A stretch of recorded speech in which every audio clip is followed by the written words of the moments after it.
अस्सलाम वालेकुम Pakistan and good morning Pakistan. कैसे हैं आप लोग? और हमेशा की तरह देती हूँ दुआ, खुश रहें, आबाद रहें, अपनों के साथ रहें, एक दूसरे का ख्याल रखें और ख़ास तौर पे अपने वालिदैन का, जो अल्लाह पाक का बहुत ही कीमती तोहफा है। इस दुआ के साथ मैं अपने morning show good morning with सभी का आगाज करती हूँ। और जी दंगल सज गया है इलेक्शन का, लेकिन बड़ा डाउटफुल सबको लग रहा है कि कोई कहता है कि इलेक्शन में ये विन करेंगे, कोई बोलता है वो विन करेंगे। आई डोंट नो कि एक कंपटीशन चल गया है और आवाम जो है बहुत सेंसिबल हो गई है और बड़ी आपस में गॉसिप चल रहे होते हैं, ये तो होता है। और अब देखिए कि इलेक्शन में कौन आगे हुकूमत आती है, अभी तक डाउटफुल है ऑफ कोर्स, क्योंकि इलेक्शन से पहले हम कोई भी प्रोडिक्शन ही कर सकते हैं कि ऐसा होगा, लेकिन हम ये नहीं कि ऐसा हो जाएगा। कंफर्मेशन तो कोई भी नहीं कर सकता, मैं भी नहीं कर सकती। और मैं तो जो इस वक्त यहाँ पे बैठी हूँ तो मैं तो हमेशा अपनी आवाम की बात करती हूँ। और मैं है एक छोटी सी बात कहना चाहती हूँ कि 75 साल में अगर हम अपने जैसे हम पूरा साल पे पढ़ते हैं, जैसे ऑफ कोर्स स्टडी करते हैं 4 क्लास 5th क्लास या फर्स्ट ईयर सेकेंड ईयर, तो एंड में उसका रिजल्ट होता है, यानी कि हमने कितनी मेहनत की है वो रिजल्ट वाले दिन पता चलता है कि हाँ जी मैंने इतना जो है पढ़ा है और अब मैं इसका आंसर दे सकती हूँ और मेरी पोजीशन ये है। तो क्या मैं ये कह सकती हूँ कि वो तमाम पार्टीज जिन्होंने पूरे साल 5 साल 2 साल 3 साल काम किए हैं, तो क्या वो अब रिजल्ट में फर्स्ट पोजीशन पर हैं? वो अपनी असेसमेंट खुद कर सकते हैं? क्या वो 75 सालों का रिजल्ट दे सकते हैं कि हमारी आवाम जो है बड़ी, मुझे कभी कभी बड़ी एक हंसी भी आती है कि हम लोग जो तमाम हमारे जो फैसिलिटेशन हमें दी जाती है वो तो हमारे ही पैसों की होती हैं। ऐसा ही है ना कि अगर मेरा वोट कोई कहे कि भाई मेरा हक बनता है मुझे दो, तो सॉरी टू से आपका तो हक नहीं बनता। हक तो जब बनता है कि जब अगर आपने अपने पैसों से कुछ किया हो। आप तो हमारे ही पैसों से, यानी कि हमारे टैक्स के पैसों से हमें फैसिलिटेशन दे रहे, और वो भी पूरी नहीं है, वो 1% है, 99% तो है ही नहीं है। आप मुझे बताएं कि क्या हमें जो है हमारा जो है सीवरेज का निज़ाम अच्छा है, पानी जो है टैंकर के थ्रू आता है, गैस सिलेंडर के थ्रू आती है, इलेक्ट्रिसिटी जनरेटर के थ्रू आती है, तो आप किस मुंह से कहते हैं कि आप हमें जिताएं और हम आपको अच्छा पाकिस्तान, अच्छा कराची, अच्छा लाहौर देंगे? कैसे? कोई मुझे रीजन बता दे कि कोई मेरे पास अभी पीटीसीएल नंबर मेंशन हो रहा है 021, आप मुझे प्लीज कॉल करके जरूर बताएं कि क्या रीजन है कि हम आपकी सिलेक्शन करें और आप हमसे ये प्रॉमिस कर रहे हैं कि हम आपको आइंदा बहुत अच्छा देंगे, लेकिन आपने बिफोर उससे पहले क्या किया? वाह जबरदस्त। बहुत सारे लोग कह रहे हैं पलक पता नहीं इलेक्शन होंगे कि नहीं होंगे, आई डोंट नो। और कभी कभी हाँ जी आप मेरे आवाम यहाँ पर आ गई है, यस ओके। मैं सोचने पे मजबूर हो जाती हूँ लोगों के गॉसिप से कि आया कि अभी तक हम लोग, दुनिया चांद पर पहुंच गई, हम चांद रात तय नहीं कर पाते हैं। तो ये तो एक कॉमेडी में, लेकिन अब ये भी सोचें कि इलेक्शन में ये नहीं पता कि हमारा थंब लगेगा, हमारा जो है बायोमेट्रिक होगा, या हम किस तरीके से जो है वो, ये हमारे, मैं हैरान होती हूँ कि लोग प्रिपेयर्ड होते हैं एक डिजिटल। आप मुझे बताएं पहले आप लोग चेक साइन करके पेमेंट लेते थे, एक्सेप्टेबल? आज आप एटीएम से पैसे लेते हैं।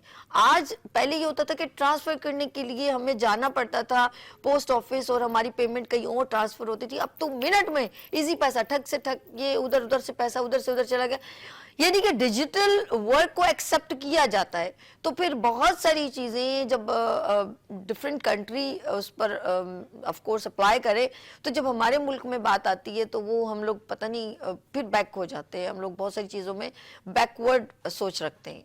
मैं कहूँगी कि अभी भी हम उस मेयार पर पहुंचे नहीं हैं। तो लेट्स सी, अगर मेरे साथ कोई कॉल है तो आप अपने व्यूज़ का, कि वोट आ रहा है, इलेक्शन का दंगल सज गया है, तो हमारे साथ कौन है? हेलो अस्सलाम वालेकुम। वालेकुम अस्सलाम। सभी कैसी हैं आप? मैं बिल्कुल ठीक ठाक। एक बार फिर शेर एक बारी फिर, या चलेगा बल्ला या चलेगा तीर? और अब है दिलों पर किसका है मैं कहूंगी हुकूमत। आई डोंट नो, आवाम अब क्या सेंसिबल हो गई है कि क्या हम लोग अपनी इलेक्ट्रिसिटी में जनरेटर, पानी में टैंकर और गैस सिलेंडर और सीवरेज का कोई बेहतरीन निजाम नहीं। 75 सालों में ये है मेरा पाकिस्तान। आप क्या कहेगी आवाम? आप बात बताइए। आपने अवाम की आवाज तो अब बन चुकी है ना, सभी अवाम की आवाज तो आपने बता दी क्या है। और मैं यही कहूंगा कि जो आपने कहा ना कि माशाल्लाह जो भी आता है वो हमें एक दुख दर्द देके ही जाता है। वो कहते हैं ना कि हमने तो हर एक को आजमाया लेकिन सबने हमें धोखे दिए। अब आप हम जाएं तो जाएं कहाँ, कहते हैं ना कि मैं गेड़े पासे जाऊं जम्मन जी कितने डावा। तो वाकई ये हाल है। मैं आपको बताऊं, जो ये तबसरे हम सुबह शाम सुन रहे हैं ना, ये वो बातें हैं जो हम 75 साल से दूसरा सुनते जा रहे हैं। अब हमने अपनों को भी अपनाया, गैरों को भी अपनाया, सबको माशाल्लाह एमक्यूएम को आजमाया, हमने पीटीआई को आजमाया, सबको आजमाया, लेकिन हमें कुछ नहीं मिला, हमें वही मिला। और आप यकीन करें कितने प्यारी कौम है हम, कि हम जो है ना पैसे देते हैं गैस वालों को और पढ़ते हैं अपनी से, पैसे देते हैं पानी के सेवरेज वालों को और हम टैंकर खुद खरीदते हैं। तो ये तो हमारे हाल है। और दूसरी सबसे बड़ी बात है ना, इसके बाद भी सभी सबसे बड़ी मुसीबत ये है कि हमारे जो मैंने जो फील किया है ना, आप हमारे पहले माशरे में हमारे जो लीडर्स होते थे बहुत सारे, इवन लियारी का, मैं तो सारा पूरा कराची का मैं बात करता हूँ, मुझे पता भी है। तो हम हमारे लीडर जैसे नबील कपूर वगैरह के वालिद वगैरह सब वहीं रहते थे, हमारे इलाके में सारे लीडर रहते थे, एमक्यूएम के बहुत सारे रहते थे। अब जब अल्लाह ने माशाल्लाह वो जब वोट लेके उन्होंने पैसे नोट बनाए दबा दबा के, फिर वो चले गए डिफेंस, वो चले गए कहीं मजीद कहीं चले गए, अपने इलाकों में रहते हैं सर। अपने वार्डा साहब आप देखें ना, वार्डा साहब ने बल्दियाती इलेक्शन लगा था बल्दिया टाउन से, ठीक है, उसके बाद बल्दिया को उन्होंने शिकल ही नहीं दिखाई, ठीक है। अब आप बताइए कि होता क्या है कि कभी हम और हमारे चाहने से भी कुछ नहीं होगा। देखिए अगर आप नहीं गए ना वोट डालने तो आपका वोट कोई और डाल देगा, तो भाई आप खुद ही चले। अब हमारे पास चॉइस नहीं है। मुझे किसी ने पूछा, एक सज्जाद वीर बड़े साफी हैं टीवी1 के थे, और उन्होंने एक दिन पूछा याया साहब इतनी बातें करते हैं आप किसको वोट डालेंगे? तो उन्होंने कहा, मैंने उससे कहा कि भाई मैं अपने पसंद के चोर को डालूंगा। तो बात यही है ना कि जब इर्द गिर्द सारे ऐसे लोग हैं तो अल्टीमेटली आपने उनको डाला। आपके पास तो कोई सेलेक्ट है नहीं। इलेक्शन देखिए लड़ता कौन है इलेक्शन? आपने जो बड़ी पॉइंट वाली बात की ना, जो मैंने नोट की, देखिए एमपी और एमएनए का काम नहीं होता कि गटर खुलवाना। एमपी एमएनए का काम होता है, एमएनए का काम होता है लेजिस्लेशन करना, कौम के मुस्तकबिल के लिए कानून साजी करना। बिल्कुल तो सही। कानून तो उन्हें वैसे ही आता नहीं है, वो फंड्स लेके अपने इलाके में कूदते हैं और फंड्स अपने खा जाते हैं। बिल्कुल। जो बल्दियाती इदारे में कराची में काम कर रहे हैं वो बल्दियात, वो काम है लोकल बॉडीज का। अब मैं अगर आप इसकी तरफ आएंगे ना, चले हम जमात की भी तारीफ करते हैं, लेकिन जमात ने बहुत काम किया, वो आवाजें उठाते हैं, लेकिन आज आप देखें कि अगर सिर्फ अपनी सियासत के लिए लोग हर वक्त जो कर रहे होते हैं ना, बेसिकली अगर आप देखें आज अगर उन्होंने मुर्तजा वहाब कराची के लिए काम कर रहे हैं तो क्या फर्क पड़ता था कि आप भी उनके साथ मिलकर काम कर लेते। लेकिन खुद आपने सियासत करनी थी, आपको डिप्टी मेयर की ऑफर हुई, आपने नहीं की। अब वो क्या बोलते हैं कि आप खड़े हो गए, आपने केसी के दफ्तर पे जाके मुजाहरे कर लिए, सब कुछ आपने अपनी सियासत कम करी, क्या फायदा हुआ? कोई फायदा हुआ मुझे? सभी आपके बिजली के बिलों में कमी हुई, आपके गैस के बिलों में कमी हुई? नहीं ना, नहीं, उनकी सियासत चमक गई। अब मैं सॉरी माजरत के साथ ये बड़ी हकीकत पर मैं बात कर रहा हूँ, कराची के लोगों को क्या होता है, आपने फलस्तीन के नाम पे अल्लाह उनको यानी उनकी मदद करे, हम तो दिन रात रोते हैं उनके लिए बाखुदा, लेकिन हम क्या कर रहे हैं कि हम शारा फैसल बंद कर देते हैं। शारा फैसल जब बंद करते हैं तो आप तो ऑलरेडी मुश्किल में, भाई आप घर नहीं पहुंच रहे, पेट्रोल महंगा, बच्चे ख्वार हो रहे हैं, आपके स्कूल वाले ख्वार हो रहे हैं। हमें क्या मिला? कोई इंटरनेशनल मीडिया आपको कवर नहीं कर रहा। अगर आप जाके जहां हिट करेंगे ना कॉन्फ्रेंस के सामने कहीं, तो इंटरनेट आपको, आप शारा फसल 10 दफा बंद कर दें, तकलीफ मुझे और सभी को होगी, इसलिए कि हम ना हम अपने स्कूलों पहुंच सकेंगे, ना हम अपने घरों को पहुंच सकेंगे, ना बच्चे स्कूलों को पहुंच सकेंगे। ये सारी बातें ऐसी हैं जो हम मुस्तलदर देख जा रहे हैं। देखिए हल अब पता है। अच्छा या एक चीज मुझे लगती है, देखें एक मैं भी सेंसिबल हूँ, आप भी सेंसिबल है। अब आवाम बड़ी समझदार हो गई है, अवेयरनेस ज्यादा हो गई है। पहले लोगों को इतना पता भी नहीं होता था ना, अब तो ज्यादा पता चल गया। अब एज कम्पेयर टू और कंट्रीज भी हमारी मुट्ठी में आ गए हैं, यानी कि लैपटॉप, टैबलेट, मोबाइल इसमें आ गए ना कि बाहर मुल्क में क्या चल रहा है और हमारे मुल्क में क्या चल रहा है। पहले तो ये चीजें मालूम ही नहीं होती थी ना, पीटीवी पे वही दिखाया जाता था, तो जो हुकूमत कहती थी ये दिखाओ, उससे अलावा किसी पर्सन के पास इतनी नहीं अवेयरनेस थी कि वो एक शहर से दूसरी शहर में जाए, वो अपने घर अपने जॉब तक महदूद रहता था। लेकिन अब इतनी ज्यादा अवेयरनेस है कि लोगों को जज करना आ गया है कि राइट क्या है, रॉन्ग क्या है, हमारे राइट्स क्या है, सबसे इम्पोर्टेंट चीज है। लेकिन सभी मेरा एक सवाल आपसे भी है ना, मुझे बताएं कि चले आपको सब कुछ पता चल गया, ठीक है, अब आपके पास जो सिलेक्शन, जो आपके पास चॉइस है ना, वही लोग हैं, उसके पास कोई चॉइस नहीं। एक आम आदमी तो आप जाके इंतखाब लड़ सकती नहीं लड़। तो मैं यही वहीं आ रही थी, सुने, अब पता है क्या, हुकूमत वक्त के पास है कानून, और वो उसको इस तरह के जिसकी लाठी उसकी भैंस में हैरान होती हूँ कि लॉज हमारे ऐसे हैं कि वो अपने मतलब के हिसाब से चल रहे हैं। वकील जो है वो चिल्ला रहे हैं, हमारे मुल्क में कोई सिस्टम हो ना, हम उसको फॉलो करें।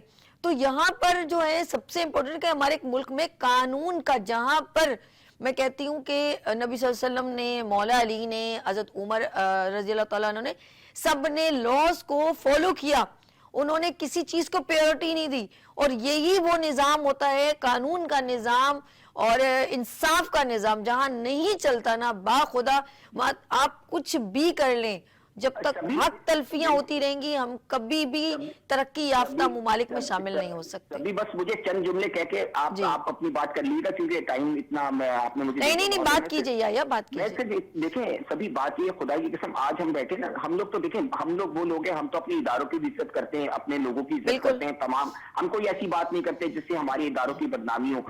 हम कोशिश, हम सिर्फ रिक्वेस्ट करते हैं। मैं तो हमेशा ही कहता हूँ, मैंने कभी भी इस अंदाज में गुफ्तगू नहीं ना आपने की कि हम किसी के साथ बदतमीजी करें। बिल्कुल सही। हम ही में से हैं सारे लोग। तो मैं कहता हूँ खुदा के लिए, देखिए एक बात मैंने अभी एक न्यूज चली थी कल ना, जिसमें रेडी वालों का चालान हो रहा था, बिलीव भी, रेडी वालों का चालान हो रहा है, बेचारे नहीं, हद गाड़ी वाले, खारादर में उनका था 50-100 रुपए, वो कह रहे हैं भाई इतने तो हम कमाते नहीं।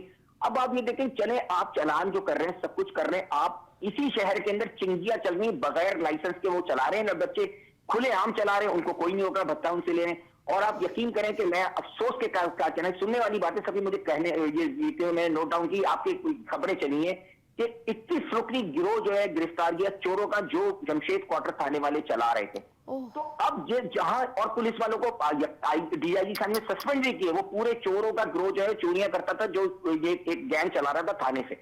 अब आप देखें, जब चौकीदार ही आपके चोर बनेंगे तो अब होगा क्या। अब आप देखें, चले कानून की बात कर रही है, आप चालान करें, करोड़ों रुपए का आजकल चालान वसूल, हर आदमी परेशान है, लेकिन आप उनको तो पकड़ रहे, चोर डाकू डकैत खुलेआम गिर रहे ना, उनको तो नहीं पकड़ रहे आप। कोई किसी को मार रहा है, हर रोज आपके चैनल्स में आ रहे, डकैती की वारदात में बंदा मर गया, डकैती की वारदात में मरना मर गया। तो भाई अगर आप उनको हमें रोक के हमारे चालान कर सकते हैं, बिल्कुल करें।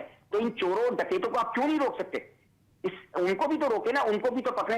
सिर्फ मैं एक बात बता दूं, आखिरी बात, देखिए मैं ट्यूनिस की मिसाल देता हूं। ट्यूनिस के अंदर जब लोगों की महंगाई बढ़ गई, सब कुछ हो गया, उसके बाद क्या हुआ कि वहां एक ठेले वाला खड़ा था, तो ठेले वाले को पुलिस वाले ने उसका ठेला उलट दिया, और वो इतनी बड़ी वो मैसिव तहरीक बन गई कि ट्यूनिस के बादशाह को जाके वहां जब छुपना पड़ा सऊदी अरब में। ये रिसेंटली बात बता रहा हूँ, कोई सदियों पुरानी बात नहीं बता रहे, 10 साल 15 साल के अंदर की बात है।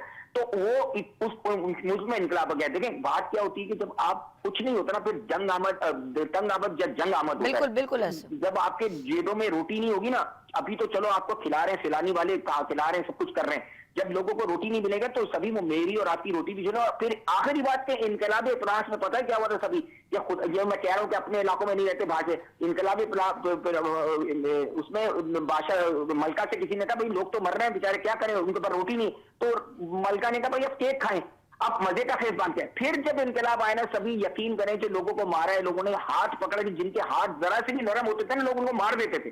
तो भाई इस नहज पे ना आने दें, अल्लाह के वास्ते। कुछ थोड़ी बहुत मदावा करने लोगों का, हम आपको वोट देंगे तो हमें आप कम से कम बेसिक चीजें तो दे दें यार, हम फिर भी शुक्र अदा करेंगे। थैंक यू, बहुत शुक्रिया। अच्छा, मैं बड़ी डीपली बात की है और रियलिस्टिक बात की है, हकीकत से करीब होकर बात कही है इन्होंने। और याया, मैं बहुत शुक्रिया करती हूँ कि आप अपने मुल्क के और अवाम के बारे में इतना एहसास और हसास तरीके से सोचते हैं। मेरी उर्दू शायद इतनी अच्छी नहीं है, लेकिन मैं कोशिश करती हूँ कि मैं उर्दू के अल्फाज ज़्यादा आप लोगों के साथ बात करूँ और आपकी बात मुझ तक पहुँचे। और अवाम वाकई में काफ़ी डिसार्ड हो चुकी है, सोल्यूशन निकल नहीं रहा। महंगाई जो है वो ऑफ कोर्स कमर तोड़ रही है, और जिनकी जिंदगी लेविश है वो उनका तो कुछ भी नहीं जा रहा, लेकिन जा रहा क्या है, आम आवाम का, और ख़ास तौर पे मुतवस्सित तबका जो है वो उनका। कोई कॉलर है हमारे साथ? हेलो जी, हेलो। अच्छा, बात कर मैं जितने भी जब हम लोग बात कहते हैं अपनी आवाम के बारे में, तो जिस तरह इन्होंने ठेले वाले की मिसाल दी, आपको पता है ये पथारे वाले, इन लोगों का कोई मंथली इनकम तो है नहीं, ये जितना वहां पर ढेड़ी लगाएंगे दिन को उतना घर में लेके जाएंगे। इनके छोटे अलबत्ता के बच्चे होते हैं घर में, खाना वाना बनता है इनका, ये तमाम चीजें उसी पर डिपेंडेंट होती हैं। तो अगर हम लोगों के पास कोई सब्स्टिट्यूट क्यों नहीं है, ये भी तो, ये किधर जाए, किस मुल्क में जाए, हमारे मुल्क के बासी हैं। अगर ये लोग पढ़े लिखे नहीं है या इनके पास कोई जॉब नहीं है, तो हमारे पास, हमारी हुकूमत वक्त के पास कोई सब्स्टिट्यूट नहीं है। क्या इतनी जगहें खाली हैं, आप उनके लिए कोई ना कोई ऐसा निजाम बनाएं, उनको कोई फ्लेक्सिबल कर दें कि भाई 6 मंथ तक आप काम करें, उसके बाद हमें थोड़ी इनकम दे दें जिससे हम आपको, आप हमें इलेक्ट्रिसिटी आप हमारी यहाँ पे बेयर कर सकते हैं। तो उनको सपोर्ट कौन करेगा, कमर कौन देगा, बैसाखी कौन देगा? हुकूमत वक्त को चाहिए ऐसे लोगों को उनका प्रोफाइल बनाए, और उनके लिए ये तो नहीं वो बेचारे सदर में खड़े हों या बोल्डन मार्केट में खड़े हों, उनके पतारे तोड़ने लग जाएं, चना चाट लगा रहे, एक उनके ठेले उठा लेते हैं, उनके तराजू उठा लेते। फिर उनसे एक और चीज भी मैंने खुद ऑब्जर्व की है कि भाई उनके फिर सेटिंग चलती है, वो जाके फिर 500,000 जो बेचारे इतनी मुश्किल से कमाते, उस 500,000 में इतनी बद्दुआएं होती हैं कि आपकी सोच है वो इतनी अंदर से, मैं क्या कहूँ, वो दिल में गालियां दे रहे होंगे आप लोगों को। आप लोग सोच होंगे कोई फर्क तो पड़ता नहीं, उसमें 10 पुलिस वाले अच्छे होंगे, उसमें से 2-3 ऐसे होंगे जिस सेटिंग से आपको जो है ना वो डिफरेंट वो कर रहे होते हैं। लेकिन मैं बड़ी हैरान हूँ, हमारे मुल्क का सब फिर वही बात आती है कि इंसाफ का कोई भी निजाम बेहतर तरीके से नहीं चल रहा। हमारे साथ कॉलर है। हेलो, अस्सलाम वालेकुम। हेलो, अस्सलाम वालेकुम। अस्सलाम वालेकुम। कौन मेरे साथ? मेरी प्यारी बहन, क्या नाम है आपका? पहचान ली आपने मुझे? नहीं, मैं पहचानी नहीं, माजरत जी। कौन? अस्मा बात कर रही। अस्मा कहाँ से? रेगुलर कॉलर आपकी, बिजली से। कहाँ से? मैं बिजली से बात कर रही हूँ सभी। अस्मा, आप कैसी हैं? ठीक है। अच्छा, अल्हम्दुलिल्लाह। गिजरी से। मैं जिस जगह का तो बताई ना, असल में अस्मा 2-3 जगहों से, तो जैसे ही अब मुझे याद आया। अच्छा, गिजरी से। अस्मा, कैसे हो आप? ठीक हो? अल्हम्दुलिल्लाह। मुझे कराची के मसलों ने इतना उलझा के रख दिया कि मेरा दिमाग जो है वो हो गया, अजीब सा हो गया। कभी और मसला ये ना, कराची में पूरे पाकिस्तान के मसले बिगड़े हैं ना। बिल्कुल ऐसे ही। आपको मैं सही बात बताऊं, पूरे पाकिस्तान के ही मसले बिगड़े हैं। और जैसे तो मसला सॉल्व करने के लिए आता है हमारे पर, तो वो बुरा बन जाता है, बुरा बन के उसको निकाल दिया जाता है। बिल्कुल ऐसे ही, बिल्कुल ऐसे ही। चाहे वो कोई, आप एक जॉब की फील्ड भी ले लेना, वहाँ पे भी कोई अच्छा काम कर रहा होगा ना, तो 10 बंदे उस अच्छे को बुरा बना के ना निकाल देंगे। बिल्कुल तो ऐसे। ऐसी हमारी हुकूमत में भी हो रहा है, हमारे मुल्क में भी हो रहा है। तो कहीं भी ऐसा निजाम नहीं देखा गया जो हमारे मुल्क में जो निजाम चल रहा है ना। बिल्कुल और हम ऐसे। आम परेशान है कि ये हो क्या रहा है। अभी मैं उमर शरीफ का एक टिकटॉक पे देख रही थी। वो आपको पता है, हंसी मजाक में जो है ना, वो इंसान के 14 तबक रोशन कर देते हैं, हंसी मजाक में ऐसी बात कर जाते थे। अल्लाह उनको जन्नत फिरदौस में जगह बिल्कुल दे। ऐसे ही। तो मैं उसको जो है ना, उमर शरीफ की टिकटॉक पे बात सुन रही थी। वो कहते, मैं सलाम पेश करता हूँ अपने पाकिस्तान, मतलब अपने पाकिस्तान वालों को, कि कहते ना जितने सुपर पावर है ये है वो है ना, उन सबसे ज्यादा सुपर पावर पाकिस्तान है। क्यों? कि बिजली के बगैर, गैस के बगैर, पानी के बगैर, नौकरियों के बगैर, हाँ, उमर शरीफ का ये कहा था। बिल्कुल सही है। मैं इसको सलूट कर जाऊंगा इस मुल्क को। तो मैंने कहा ये बात बिल्कुल सही कहकर गए वो, हालांकि वो दुनिया में नहीं रहे, लेकिन उन्होंने वो बातें कर दी जो आने वाले वक्त में हम देख रहे हैं। बिल्कुल सही कहा। ये बेसिकली उन्होंने कॉमेडी में कहा था कि ऐसी आवाम कहाँ होगी इतनी बहादुर कि न बिजली, न गैस, न पानी, महंगी चीनी, हर चीज के बगैर सरवाइव कर रही है। बिल्कुल सही। सुपर पावर कह रहे हो एक साइड पे, पर हम सुपर पावर हम है। क्यों? कि हम लोग जो है ना इन सब चीजों को फेस कर रहे हैं। तो मैं कहती हूँ, यकीन माने हमारे अवाम का हौसला है। सभी मैं आपको एक बात बताऊं कि वो फिर भी खामोश है, सबर शुक्र से बैठे नहीं सब लोग। पानी नहीं है, गैस नहीं है, बिजली नहीं है, इन हुक्मरानों को कुछ भी इनके जूं तक नहीं मिलेंगी। अब देखो, वोट के लिए घर घर जाएंगे, अपने जो है चमचे हैं जितने इनके जो इनके चेले उनको भेजेंगे, जाए भाई, खुद तो आराम सकून से लेते ना, बस कुर्सी की फिक्र लगी हुई है, कब कुर्सी हमें मिलेगी 12-13 दिनों में। ठीक है, आवाम की जो टेंशन है, परेशानी है, उसकी किसी को फिक्र नहीं, सिर्फ कुर्सी की सब फिक्र है, कुर्सी की टेंशन है, उसके लिए दुआएं मांगी जा रही है। अल्लाह के आगे सजदे भी कर लेंगे अपने मतलब के लिए, कि किसी तरीके से किसी वजीफे में भी बैठ जाएंगे, किसी अल्लाह बाबा के पास भी चले जाएंगे। ठीक है, मैं आपको सही बात बता रही हूँ। किसी पीर को भी घर में बुला लेंगे कि आए जी दुआ दुरूद करें। हमें कुर्सी मिल जाए।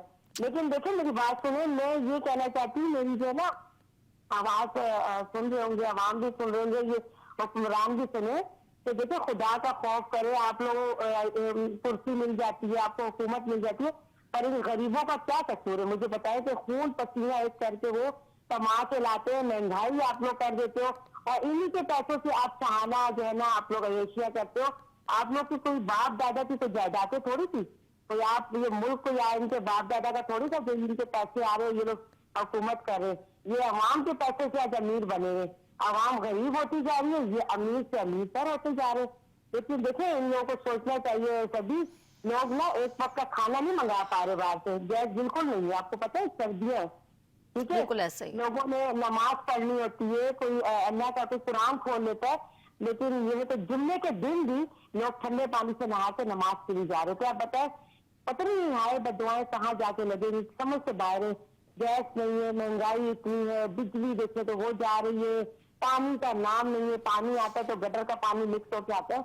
ये किस तरह की ये लोग हुकूमत चला रहे थे? कहते कि अभी हमें दे कुर्सी, अभी हमें सेलेक्ट करें तो इंशाल्लाह हम बनाओ। आप लोगों ने आगे क्या किया जो अब आप करेंगे? मुझे तो अभी अभी बताए ना। हम भी तो बचपन से लेकर अब तक, मैं खुद 3 बच्चों की माँ हूँ, मेरी भी एक उम्र हो गई है, अभी बचपन से लेकर यानी कि जवानी से लेकर हम ये सब सुनते देखते आ रहे। हमने तो कोई मुल्क में कोई सुधार नहीं देखा कभी। इन्हीं के हाथ में ना सब कुछ, बिल्कुल जो सही। चाहे कर सकते हैं। नहीं नहीं नहीं नहीं अस्मा, अभी रुक जाएं, देखें ये गलत बात कह रही हैं। अब आप मेरी बात सुने। अब आपको उन्होंने प्रॉमिस किया है ना कि वो 75 साल बाद फिर वोट उनको चाहिए और फिर वो आपके लिए अच्छा करेंगे। देखिए भाई, यहाँ तो आपने गलत बोल दिया। अब आपको फिर वोट देना है क्योंकि वो अभी सोच के आए आपके लिए, 75 सालों बाद उन्होंने फिर सोचा कि आपके लिए कुछ अच्छा करेंगे। समझ आ रही है? समझ रही है ना? समझ रही है ना हमारी बात को? तो समझती हूँ आपकी बात को।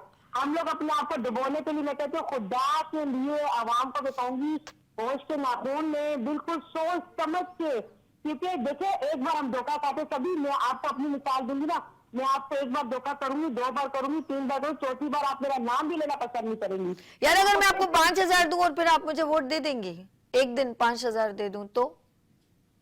नहीं नहीं, देखिए अपने जमीर को बेचने वाली बात कोई भी ना करे। मैं आपको अच्छा। बताऊं, अपने मुल्क को सुधारने की बात करें। जमीन तो बिकते रहते हैं। मैं आपको एक बात बताऊं, जमीन तो आपको पता है टके टके में बिक रहे, लेकिन मुल्क के लिए जिए, मुल्क के लिए मरे और मुल्क के सुधार के लिए आवाम को खड़ा होना चाहिए। देखिए मैं एक बात फाइनली ये करूंगी आपकी सब भी सुने जरा गौर से, कि देखिए ये इस पर आवाम को ना बिल्कुल सोच समझ के, देखिए मैं किसी का नाम नहीं लेना चाह रही हूँ कि इसे दे उसे दे इसे दे। असल में असम में एक लास्ट आपकी बात में ही सेट करती हूँ, बस खुदा के लिए अब अपने बारे में ना सोचें।